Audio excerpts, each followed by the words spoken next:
현재 논의되고 있는 검찰개혁의 핵심을 세 가지로 정리해 볼게요. 첫째, 수사와 기소 분리. 지금까지 검찰은 직접 수사를 하면서 재판으로 넘길지 말지 정하는 기소 여부까지 스스로 결정하는 구조라 문제점이 있습니다. 권력 집중으로 검찰은 제19 감싸기를 하거나 정치검찰로 불리면서 기소와 불기소를 선택하여 지속해서 비판을 받았습니다. 그래서 수사는 경찰이나 별도 수사기관이 하고 기소는 검찰이 담당하게 해 권한 남용을 막고 견제와 균형을 실현하는 것입니다. 둘째, 중대범죄수사청 중수청 설치와 배정. 검찰이 맡아온 직접 수사 중 부패경제선거방 위산업 대형 참사 등 중대범죄는 전문성과 공정성이 요구됩니다. 그러나 이를 독점하다 보니 정치적 사건이나 권력층 관련 범죄에서 중립성 시비가 컸습니다. 즉, 검찰의 이해관계에 따라 수사와 기소 여부를 결정하여 문제가 되었습니다. 그래서 중대범죄만을 전담하는 별도 수사청을 설치하고 이 기관에 사건을 배정하여 기소와 공소 유지에만 전념하게 만드는 것이 핵심입니다.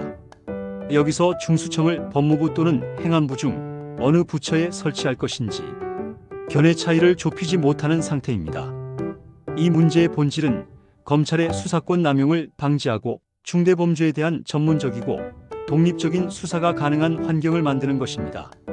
셋째, 보안 수사 범위.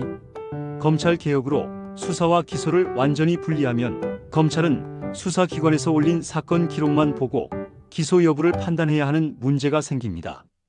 찬성 측은 검찰이 보안 수사 요구권을 가져야만 기소의 실효성이 보장된다고 주장합니다. 반대 측은 보안 수사 요구가 과도하면 사실상 검찰이 수사를 다시 지휘하게 되어 검찰의 수사권 축소 취지가 무력화된다고 봅니다. 그래서 검찰의 보안 수사 권한을 최소한의 범위에서 인정하되 남용을 막기 위해 기한 제한, 사법적 통제 같은 제도적 장치를 마련하자는 것이 핵심입니다. 견제가 없는 권력은 스스로 오류를 바로잡지 못해 위법이나 부패, 비리 가능성이 커집니다. 이는 헌법의 국민주권 원리가 훼손되고 헌정 질서 자체를 불안정하게 합니다. 그 밖에도 법질서와 인권 보장의 핵심 부처인 법무부의 검찰 출신이 과도하게 포진해 있는 구조 역시 검찰 편향성 문제를 초래하고 있습니다. 검찰 개혁의 본질은 권력 분립과 견제와 균형입니다.